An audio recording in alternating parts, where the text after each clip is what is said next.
Hello, everyone, and welcome to tonight's event and happy Pride. My name's Larissa Disler. I'm the Adult Services Librarian at the Galena Public Library in Galena, Illinois. I will introduce our tonight's speaker, Robert W. Fieseler, who is a National Lesbian and Gay Journalists Association Journalist of the Year and the acclaimed author of Tinderbox, which won both the Edgar Award and the Louisiana Literary Award. It was also shortlisted for the Soroyan International Prize for Writing. Queer literary icon Andrew Holleran reviewed Tinderbox as far more than just a history of gay rights, and Michael Cunningham praised it as an essential reading of and at any time. Keep going. Fieseler is presently working on his second queer history book, which was a finalist for the J. Anthony Lucas Work in Progress Award. He graduated as co-valedictorian from Columbia Journalism School. He's joining us tonight from New Orleans, Louisiana, and I'm going to turn this Zoom right over to him. Thank you, Larissa, for that beautiful introduction. Oh my gosh, thank you for listing all those accolades. I don't know how, but my husband isn't impressed by any of them. But I'm so happy to be here today. Today is, and I must admit at the beginning of this talk, I'm a little loopy because of something very interesting relating to this book and the history of the Upstairs Lounge that we're going to talk about.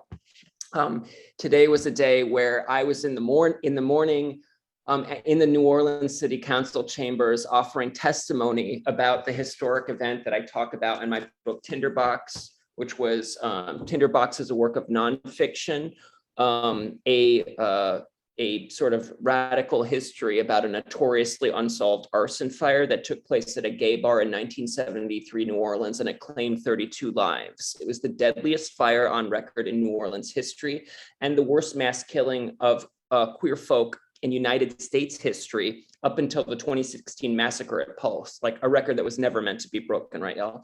And yet, this event, this crime, this tragedy received just a few days of media attention in its time due to rampant anti-gay bigotry. And despite the presence of a chief suspect, a culprit for this intentionally set fire, I'll just be honest about it. Just a internally conflicted gay for pay hustler named Roger Dale Nunez, who'd been violently ejected from the bar minutes before the fire began, screaming, quote, "I'm going to burn you all out," right? That's, he said that. He said the words burn, and then a fire started. I mean, that's what criminologists call motive. But anyway, despite the presence of that chief suspect, this tragedy in New Orleans was treated in its time as a political inconvenience due to the queer overtones, and thus permitted by authorities, all complicit with each other, to become the historic mystery, right, supposedly, that it is today. The Upstairs Lounge fire is still considered an unsolved crime in New Orleans. And that's where it all stood up until this morning. And then I received, well, I should say until last week. So and I want to say hi to a few people who I see are on the reading right now. There's my buddy Hunter Burke, who is like an Upstairs Lounge artist in the sphere of storytelling in the space. Hi, Hunter. I want to say hi to my friend Carol, who recently just sponsored me to come up to Palatine, where I gave a presentation about the Upstairs Lounge victim, Guy Anderson, who was from Chicagoland. So hi, Carol. And okay, so I'm going to tell you the story before I even start reading any of this. So it was this ignored event up until about last week. This person who I knew on Twitter named Monet from Algiers, that was her name, would stan me, like everything I ever posted about the Upstairs Lounge for like 2 years, maybe 3 years. And I always wondered who this person was. We'd never really had much of an interaction. And then Monet reached out to me last week and let it be known that she was the director of communications for New Orleans City Council member JP Morrell, and they'd like to work with members of the Upstairs Lounge community towards the crafting of a resolution where the city will finally recognize and apologize for what followed in the Upstairs Lounge tragedy, as well as posthumously honor and name all the victims. So of course I was game, and that kicked off a whole process whereby, I haven't been, I don't know if you've ever dealt with legislative matters or whatnot, but everything needs to be happening yesterday. And it resulted in us a group of scholars and myself writing this resolution, which was presented in New Orleans City Council chambers this morning. And then also I got to testify about my book, Tinderbox, and tell the story that I'm going to tell you guys now about the upstairs lounge fire to the New Orleans City Council members, who then were able to offer comments. And I don't know if any of you have ever testified or like given a presentation in a public proceeding before, but it's really intense. I'm just being honest. It's like most people would rather die than speak in public. I'm not that way. I'd rather talk to a room of like 100 people than like have to hobnob at a party. I'm weird that way. Okay. But testifying in a public proceeding involves you sitting at a mic stand with a bunch of lights on you, and then like a ring of public officials in front of you, and they are peppering you with questions as you talk, and it's like 10 to 1. Like it feels, and you can't go, there's nowhere to go. You have to answer what they say. That process this morning was, I'm still in a daze about it, but wonderful. So I told the story I'm about to tell you. The New Orleans City Council members responded by apologizing for the event. And they were able to provide recognition and a bit of restitution and healing for one of the family members of an upstairs lounge victim named Clarence McCloskey, who was local, and who this sister, Rose Little, was present in the room that day. And it was very moving for Rose to have this resolution about the upstairs lounge presented. And she's in her 90s, she's crying. And then New Orleans City Council members are crying. It's just like, it was one of the most incredible things I've ever experienced in my life, to be honest. When I started writing this book in 2018, I never dreamed that city officials would do this. And so it was incredible. It was magical. And so I should read. I'm going to start out by reading my book. Then I'll end by reading what the resolution said and exactly what the city council said they were apologizing for, and how they were offering restitution at the end of the meeting, because I think that'll wrap it up quite well. So the fire occurred at a working, that we're discussing, the arson fire, occurred at a working class gay bar called the Upstairs Lounge on the ragtag border of the famous French Quarter in New Orleans. So the French Quarter is the place where you guys probably think of Bourbon Street and things like that if you haven't been for the Quarter. So that's the place where like business conventioneers and tourists go for consequence-free weekends or, light trips. This working class gay bar was located in a nondescript location, only accessible by a side doorway in a building. And then in order to get to it, it was a second story bar because it was called the Upstairs Lounge. You had to actually go upstairs to get it. It was only accessible by a winding staircase on this out of the way street that served as the lone entrance and exit for the public. But you have to imagine totally not safe, right? Totally not safe.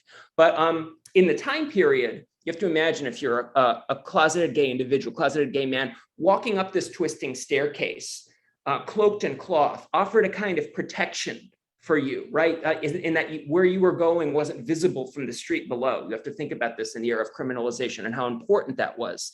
And walking up this staircase was a lot like entering a portal. You were going up, and away from the world that oppressed you down below and into your favorite social club. Like the place that you wanted to be more than anywhere else.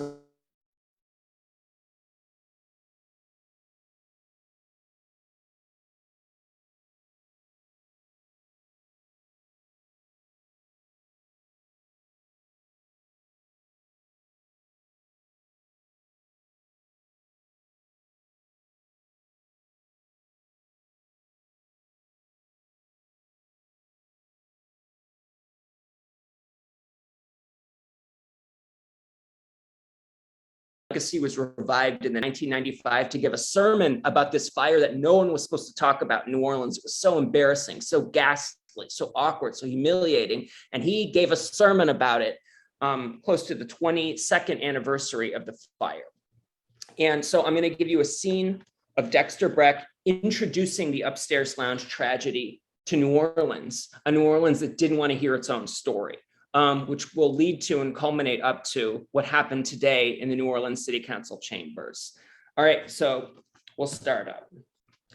There was a fire, the gay minister Dexter Breck began.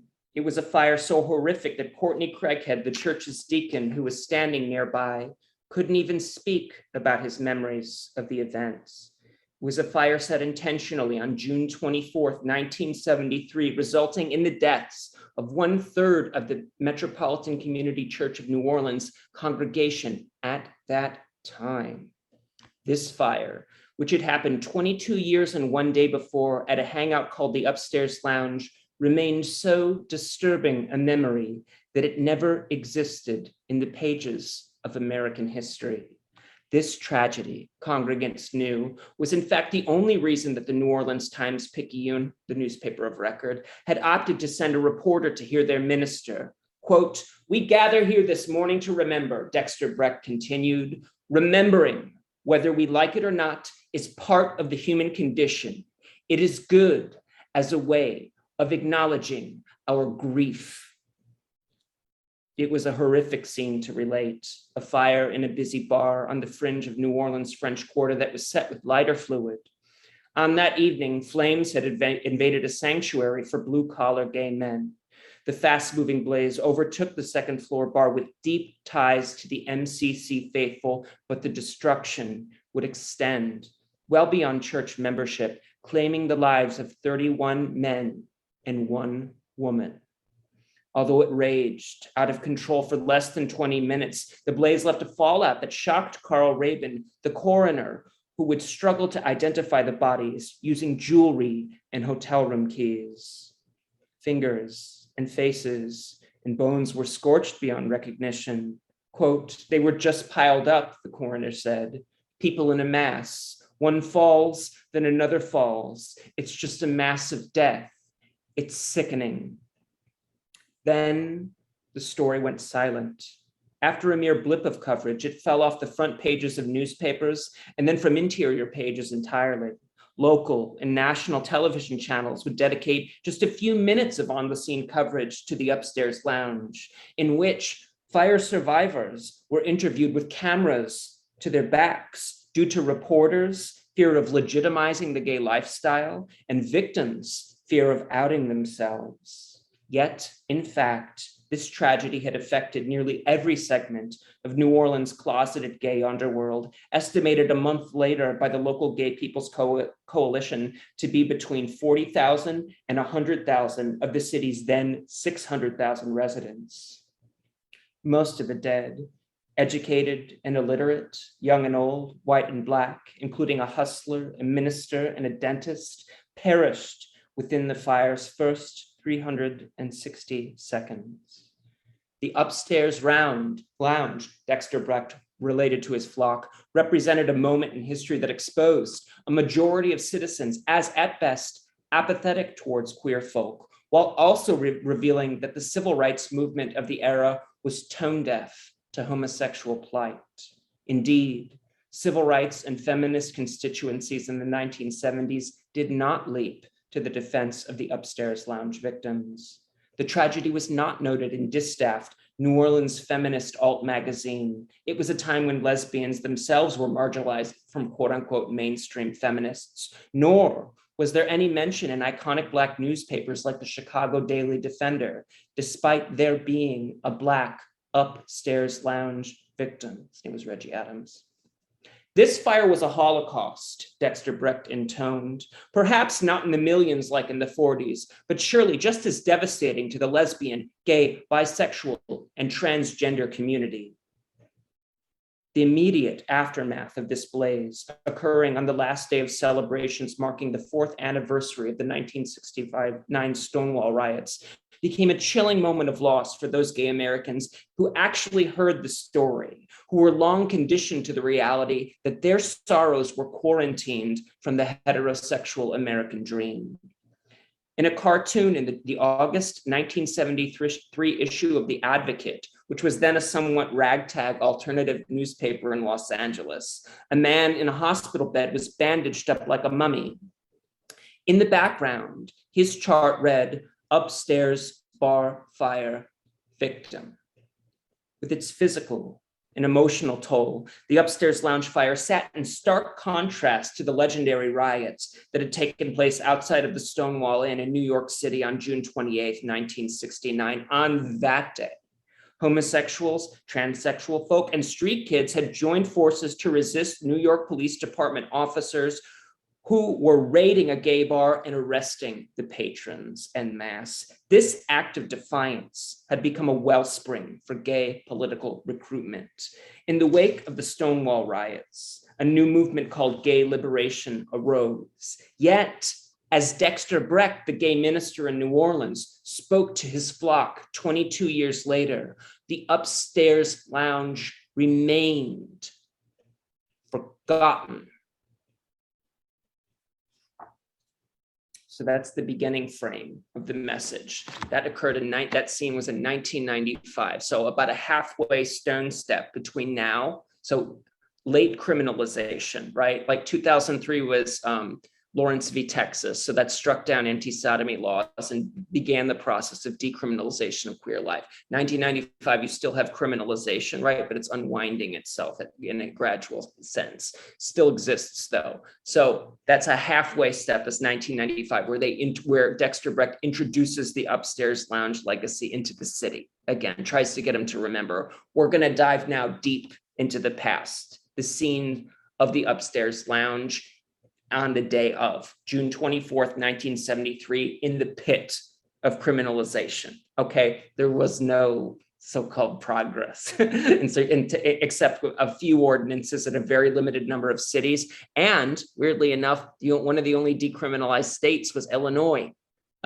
which had amended its criminal code in the early 1960s to strike down sodomy laws very quietly. Right, they'd done it very quietly, and they were kind of anomalous and very early in that. People wonder why Chicago's queer community blossomed so much in that era. Well, guess what? They took note of the fact that the laws were more favorable in that time period. So we're going to dive into New Orleans. Okay, June 24th, 1963, the day of the tragedy. And this is I don't read the fire scene. All right, I can't do it. I'll break down right here. So I'm going to read you a before the fire scene, and I'm going to read you an aftermath of the fire scene. I don't give trigger warnings, but I want to let people know in case if they've experienced the violence of fire. This isn't something, if you're going to read that, I think that you should read that by yourself privately. So I'm going to take you now, June 24th, 1963, chapter 3, Gay Liberation, evening of that day.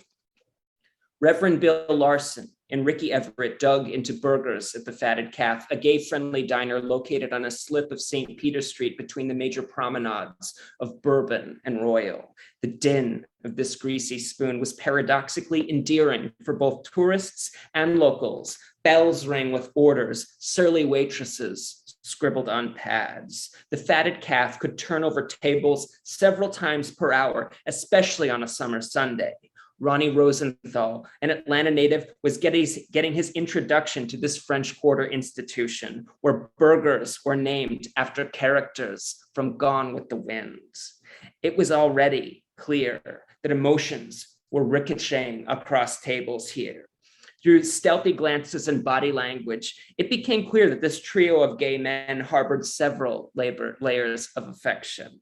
No one put it into words, but Ricky Everett was fast developing more than a crush on the out-of-towner Ronnie, and Ronnie was returning the feeling. To complicate matters, Ricky also harbored some affection for Reverend Bill Larson, though the attraction that he and Bill shared remained unexplored.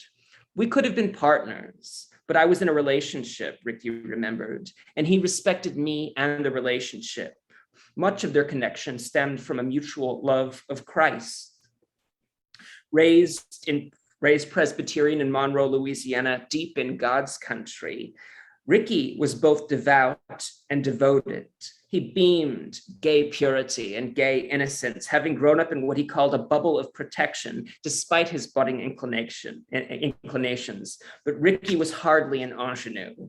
He'd been in and around the New Orleans scene and was no stranger to its ways. Like untold numbers of gay Christians before him, Ricky found his pastor sexually enchanting. Quote, Bill was just a very legitimate person, remembered Ricky, and I loved him very dearly as my very closest friend.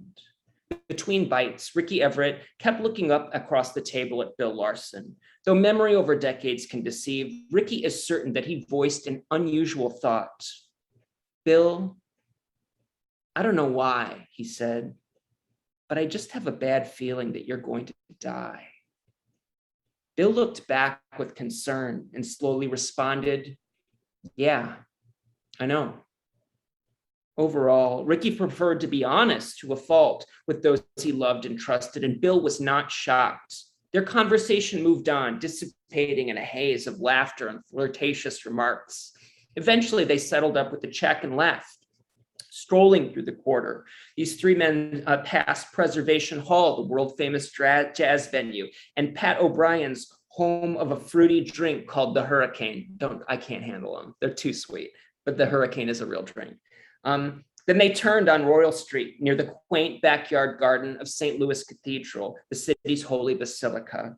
This was the backside to the city's grandest church, situated before the expansive greenery of Jackson Square and framed by two stately museums.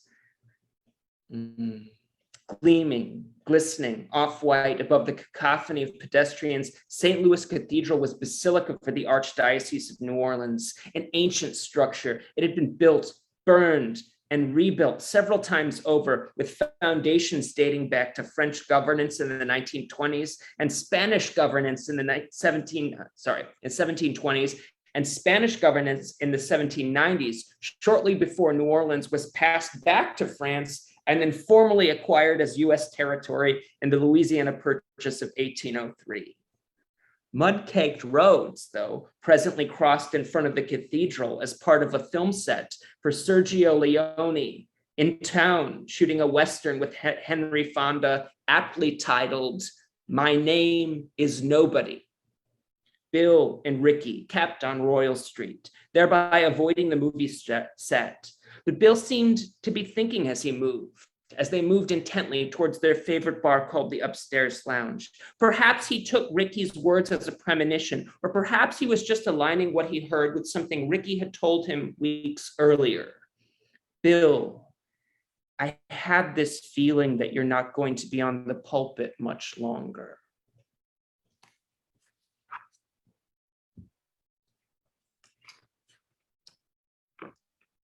Second scene in June 24th, 1973. The fire has happened. Flash fire enters in a cataclysm into the Upstairs Lounge bar, cleaving 44 feet in a backdraft, and it swallows up gay men that had been singing at a white baby grand piano. Those who got out in the madness and the mayhem are now had made it down through a secret back emergency exit of the bar, and that got them safely down to the street. And now they're looking up with horror at the chaos, at the mayhem, at the violence that had awaited them. And then they're looking around at each other and starting to notice that certain friends had not made it out with them. This is the scene. Chapter 5, Mayhem, Dusk, June 24th, 1973. Barreling down a stairwell that plunged from the rooftop and the secret back exit of a burning gay bar, Ronnie Rosenthal emerged into a New Orleans street teeming with sirens. Ronnie guided Ricky Everett, a fellow fire survivor, from spot to spot as fire trucks plowed through nearby taxis to reach the teeming blaze. Cloaked in soot and human cremains, Ricky Everett was unable to see for the tears clouding his eyes. Quote, "They had all that space for people lying there on the street," recalled Ricky, "and they were pulling the burning clothes off of them." By some strange fate, neither Ricky nor Ronnie turned the corner onto Charter Street to witness Ricky's best friend, Pastor Bill Larson, in his final repose, seared to the windowsill of the Upstairs Lounge bar, one floor above them. Closeted church deacon Joseph Courtney Craighead, however, did so and became dumbstruck. The legendary essayist Montaigne once described this traumatic condition as the body's inability to express, quote, "the torpor that paralyzes us when events surpassing our capability overwhelm us."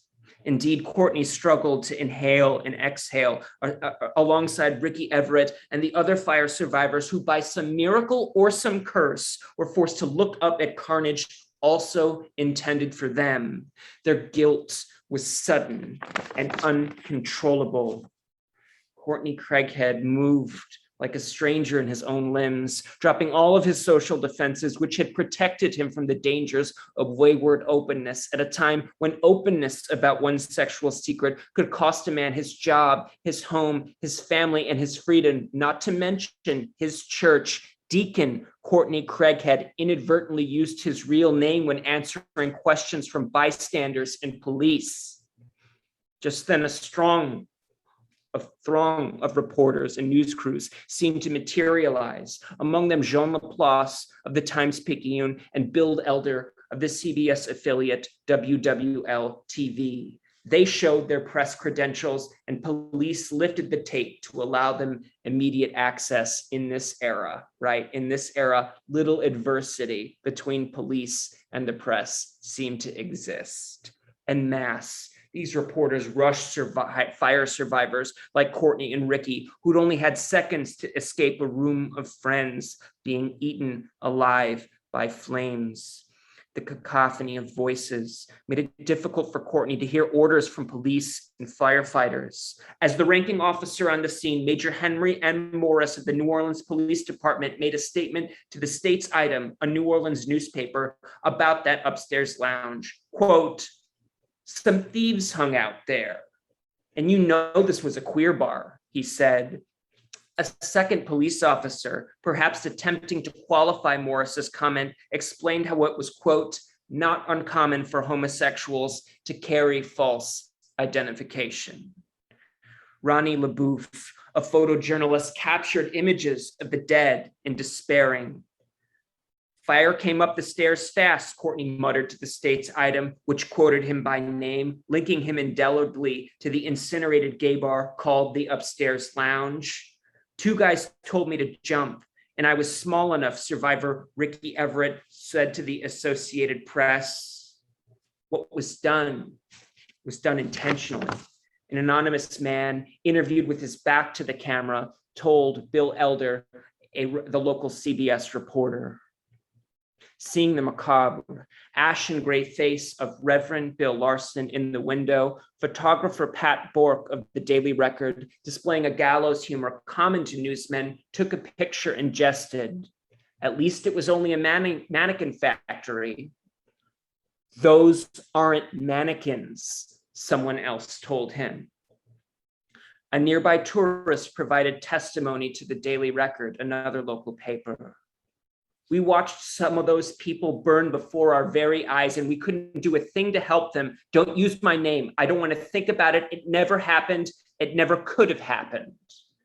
Down the street, an Associated Press reporter watched a bartender set up a drink station on the sidewalk and do, quote, "a brisk business with spectators." That's the Upstairs Lounge mayhem scene, and that gives you a taste of some of the disrespect that the individuals were feeling following the Upstairs Lounge.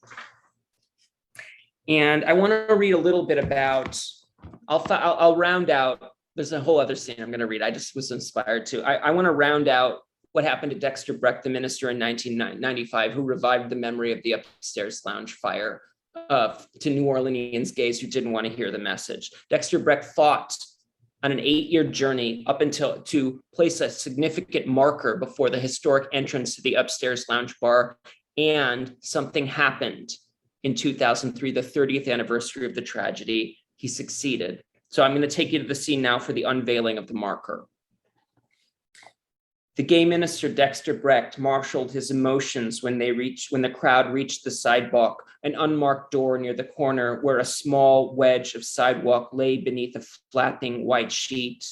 "We were not supposed to be blocking the street," Dexter Brecht recalled, "but we did spill out into the street at that point." Brecht stood between the covered object and the bar's old door. Then he lifted a veil to reveal gleaming bronze embedded in the sidewalk brick. Upon the plaque shone 32 names held together by an upside-down triangle and set between two fleur-de-lis with these words: "At this site, on June 24th, 1973, in the Upstairs Lounge, these 32 people lost their lives in the worst fire in New Orleans.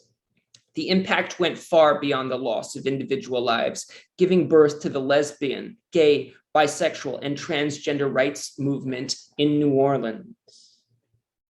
Looking at the marker, Dexter Breck, the gay minister, had to catch his breath. To actually see the plaque, he recalled, to see it there. Brecht sprinkled holy water on the metal surface, just as he did well-wishers, tossed yellow chrysanthemums, and someone read out the names of the victims. This was our birthing process, Dexter Brecht told the crowd. This was where we truly became a people. With this dedication, the upstairs lounge achieved new status. The fire became one of the first historically significant events in the queer rights movement, the other being the Stonewall riots, to receive a permanent monument in a public place by 2003. It had truly become a living memorial, etched into the fabric of New Orleans. And I can barely read this line. Even when he said it, here's what he said. It somehow refused to die almost, Brecht recalled. The plaque itself weighed several hundred pounds. Its dimensions were 30 inches by 30 inches. Pouring the bronze had cost about $2,200, with the materials and labor to install it in the sidewalk, totaling just a few thousand extra. Yet, this marker had taken 3 decades to appear.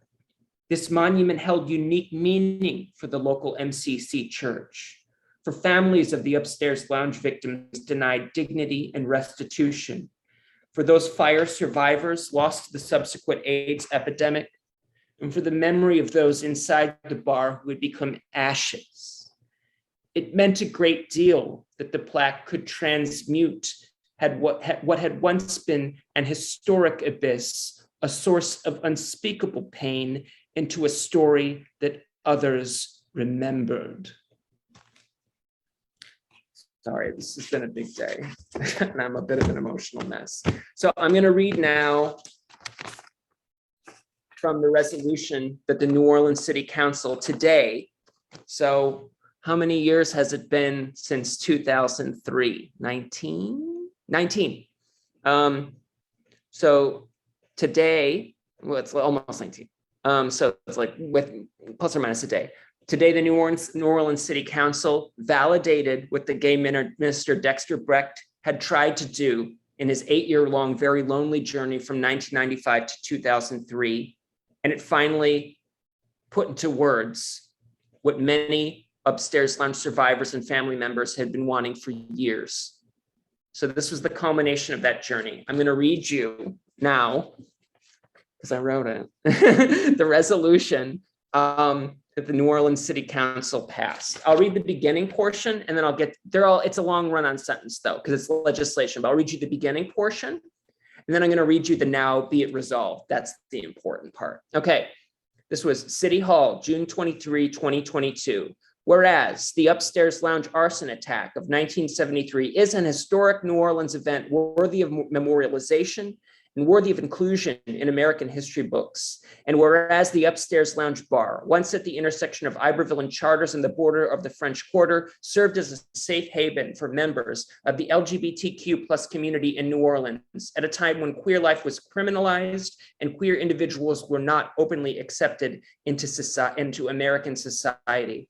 And whereas on June 24th, 1973, an arson attack transformed that once joyful, vibrant establishment into a sudden inferno, killing 32 people and injuring at least 15 others. And whereas in the aftermath of this emergency, the city of New Orleans did not declare a day of mourning for the fire victims or provide adequate aid and comfort to traumatized survivors and families who suffered disrespect, disregard, and harassment due to the upstairs lounge becoming widely known as a gay bar in an era of anti-queer stigma. And whereas city leadership responded to the fire with silence and did not offer official comment to the deadliest fire on record in New Orleans history for more than 2 weeks. And whereas the memory of those who perished on June 24th, 1973, became a motivator for queer Louisiana political activists such as fire survivor Stuart Butler and many others for whom the tragedy sparked a multi-decade campaign to successfully pass a non-discrimination ordinance protecting sexual orientation in 1991 and gender identity in 1998 for citizens of the city. And whereas the upstairs lounge fire remains an unsolved crime and a source of anguish for fire survivors and families, as well as, and I'm so proud of this phrase, members of the LGBTQ plus community who perceive the tragedy as a mark on the reputation of a great city. And whereas New Orleans now stands as a beacon and a safe haven for LGBTQ plus folk in the South, and whereas, see the run-on sentence, and whereas those who lost their lives at the upstairs lounge fire are still beloved and still mourned in New Orleans and around the world. Now, therefore, be it resolved by the City Council of the City of New Orleans. The City Council deems it not only necessary, but past due to formally apologize to the victims and survivors and families affected by the 1973 upstairs lounge fire for the way that those who perished were not adequately and publicly mourned as valuable and irreplaceable members of the community. The City Council also wishes to register its historic regret for the hurt inflicted on the LGBT community and affirm the legislative victories facilitated by generations of LGBTQ plus activists in efforts to create a safer, more accepting society wherein a multi-layered tragedy like the fire and its horrific aftermath could not happen again. Lastly, the City Council recognizes and posthumously honors the 32 victims who were killed at the upstairs lounge on the evening of June 24th, 1973, and they name them. They named all of them. The foregoing resolution was read in full. The roll was called on the adoption thereof, and the results as follows: unanimous yeas. There was a song that the upstairs lounge crowd in 1973 liked to sing together, drunkenly, boisterously, to the point of tears, that became something of an anthem of their bar, which was the song United We Stand by Brotherhood of Man. I'll sing it because I'm motivated to right now. So they sang the song. It goes like this. I want you to get involved in the swell of it. It goes, united we stand, divided we fall. And if our back should ever be against the wall, we'll be together, together, you and I. And they would toast each other, right? At a time when the simple act of being who they were posed great, clear and present existential dangers. And I was thinking a lot about that as they were reading the resolution and as they were passing this, the power of United We Stand, and how that memory of the upstairs lounge tragedy, erased for a span of years, somehow became revived and now magnified over time to the point where something like this became possible. It's 49 years too late. Let's be real. It can't undo the harm that was caused, but it can involve symbolic restitution. And there can be, I believe, in life, a bit of reconciliation, especially for the queer community, by the speaking of truth. And that is the upstairs lounge story that I've devoted, since 2014. I don't want to tell you how old I am. A great number of years to telling. And so that is the upstairs lounge story. That's my reading.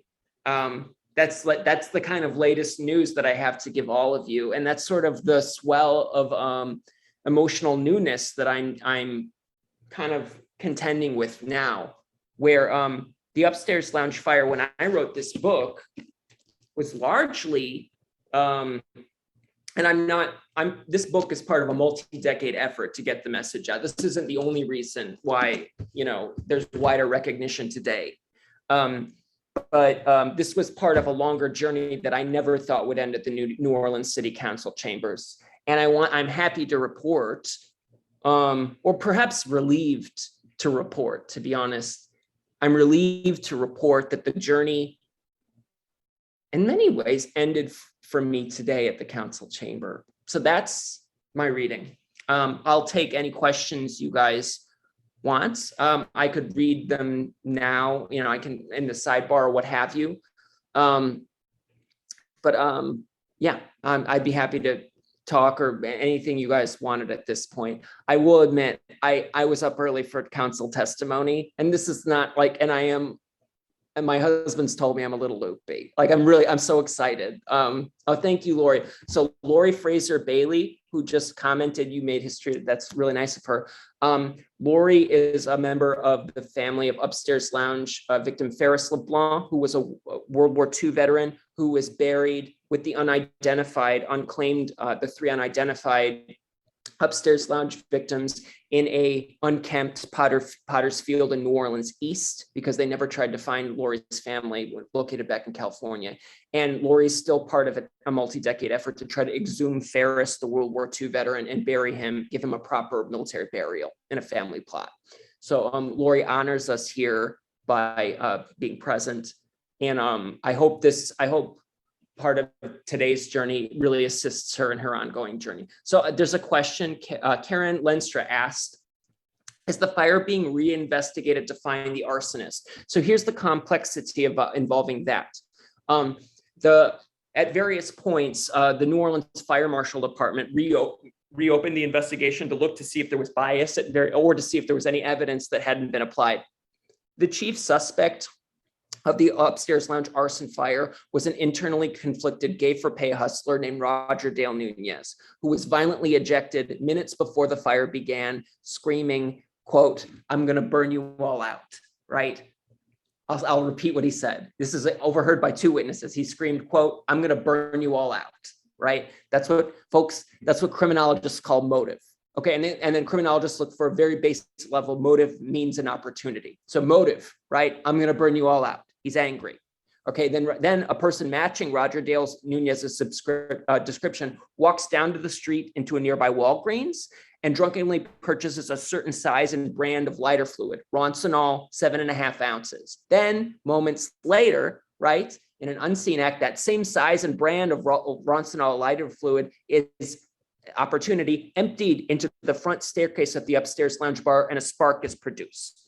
Okay, when the fire is occurring, right, minutes later, Roger Dale Nunez walks in looking dirty, as if covered in soot, to a nearby bar called Wanda's, and he declares, "Thank God I just made it from the fire," before anyone else had known that there was a fire going on.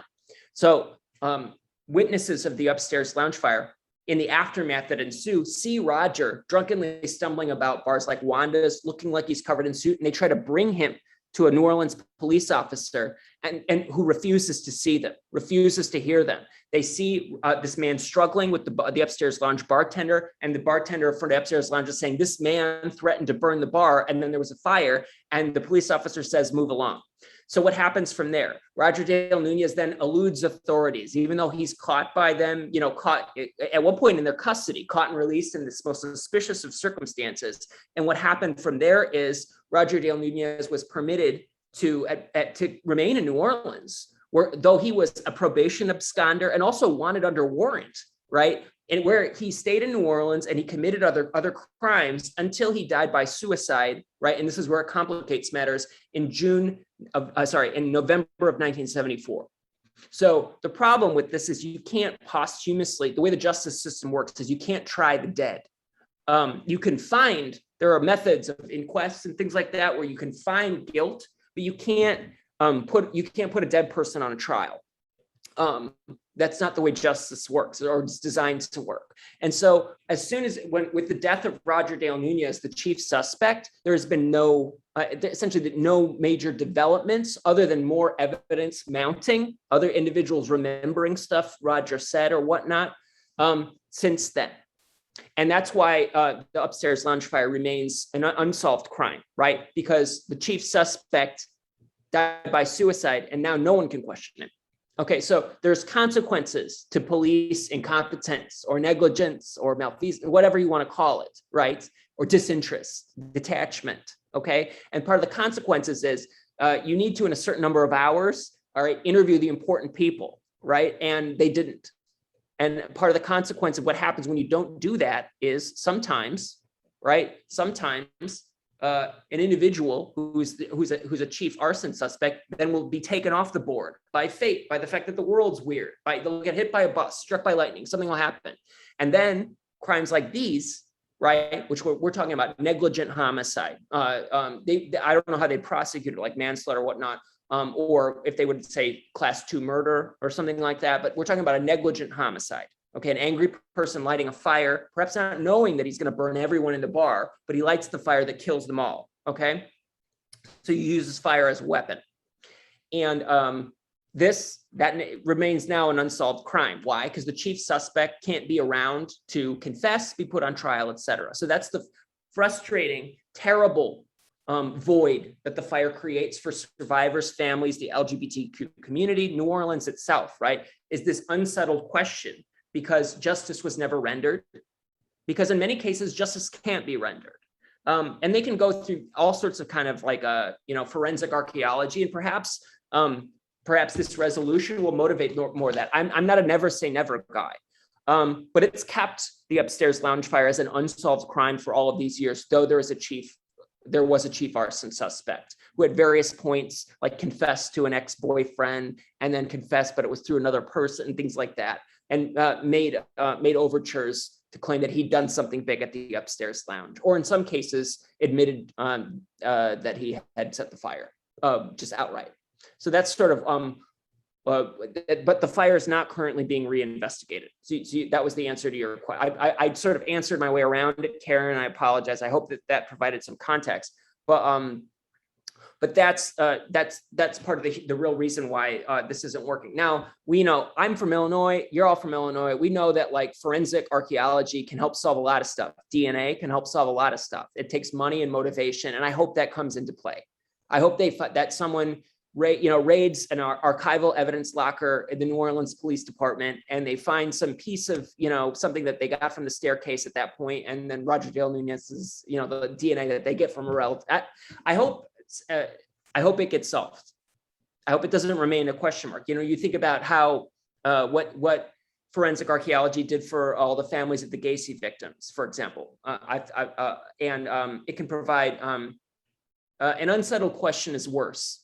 I think an unsettled question is worse than knowing something difficult. And I hope that in future years that we'll arrive at some kind of an answer. Are there any more questions that are in the comment area? Can I get a copy of Colleen asked, can I get a copy of this resolution to share with Reverend Elder Troy Perry, founder of the I Love Troy? So yes, Colleen, yes. Can you email me through my website? Like it's just rwfieseler.com, or you can find, I'm on all the places. And I called Troy to try to get a statement for the rest, because I was reading witness statements during the presentation, but I haven't been able to reach him. So if you, I'm gonna screen grab this, Colleen, okay? I'm gonna screen grab your email. Understood, thank you for letting me know about that. Yes, I can get you a copy of the resolution for Troy. And I'm sorry to hear that he hasn't been feeling well. Troy's been a great friend, obviously, of Upstairs Lounge history, the Upstairs Lounge legacy. He's never stopped talking about this event, especially when it was upsetting people. Troy's a guy that just likes telling the truth constantly. And he likes telling the truth, shining the bright light of it in places in the queer South that's used to much more nuance than Troy Perry is. And Troy was part of a cohort of gay activists from national perspective that came to the New Orleans after the Upstairs Lounge fire to try to manage the emergency moment when the city was bungling it and religious authorities were bungling it and the NOPD was bungling it. Troy was part of the group that was there for a week trying to minister to a grieving community. And so, yeah, of course, I'll email you, Colleen, and then and I'd like to know a bit more of Troy. Okay, Lori, I'll email Paul Breton too. I included Paul Breton's quote in the presentation. I'll let him know. Gosh, you guys are so fast in these comments. I feel like this is like, what is it, like Twitch, like the video game thing where someone's playing a game and then there's all these comments and now I'm like talking to it. Anyway, are there any more questions? Reverend Dexter Beck, many of our MCC members were killed. That's correct. That's Colleen's comment. And thank you, Hunter, for your comment. Oh, Hunter, we're upstairs lounge bros now. Thank you so much for saying that. Thank you so much for coming. I appreciate that. Colleen, of course. I thank you. I appreciate that the MCC head office will release it. Yeah, and I'm glad to be in contact with you too. Any other questions or anything like that? I'm free to gab. If you guys had, if there was anything more, or the book is called Tinderbox. Or if let's say you don't like the way I write, but you're interested in Upstairs Lounge. Okay, so there's a book I recommend called The Upstairs Lounge Arson that my friend Clayton Dellery wrote. It's really good. I don't see a copy here, but I normally have one around, and that's good. There are also 3 documentaries. They're all really good about the Upstairs Lounge fire, major ones. One was done by national ABC News called Prejudice and Pride. That focuses on Lori Fraser, who is in the comments right now in the group. That focuses on Ferris LeBlanc's story and Lori's family's journey to try to exhume Ferris and bring him home. And it's called Prejudice and Pride. It's available on Hulu, or it's for free streaming on abc.com. Honestly, I think it's like the best in terms of visual art and storytelling, the best thing that's been created visually about in my opinion, about the Upstairs Lounge story. And they're giving it away for free. I'm being real with you, that you could just watch it. It's a 30-minute mini feature, like featurette, they call it. And it's fantastic. And you can meet Lori and Skip, her husband, Skip, who was Ferris LeBlanc's nephew, through that process. But that's sort of it. That's the long and short of it. All right, everyone. Does anyone else have any other questions? Otherwise, Janet, thank you so much. I really appreciate it. Thank you. And I appreciate the ability to tell this story too. You can tell I'm a Midwesterner.